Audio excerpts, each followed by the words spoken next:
तुम्ही पण सर्दी, खोकला, कफ याने त्रासलेले आहात का? मग हा उपाय नक्की करा.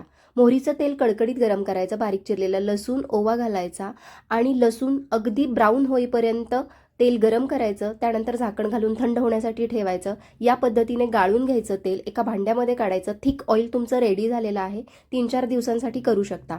मुलांच्या तळव्यांना, पाठीला, नंतर छातीला तुम्ही मसाज करा. हात अवॉइड करा. व्हिडिओ आवडला असेल तर लाईक, शेअर, कमेंट करा आणि सेव्ह करायला अजिबात विसरू नका. आणि अशाच घरगुती उपायांसाठी फॉलो नक्की करा.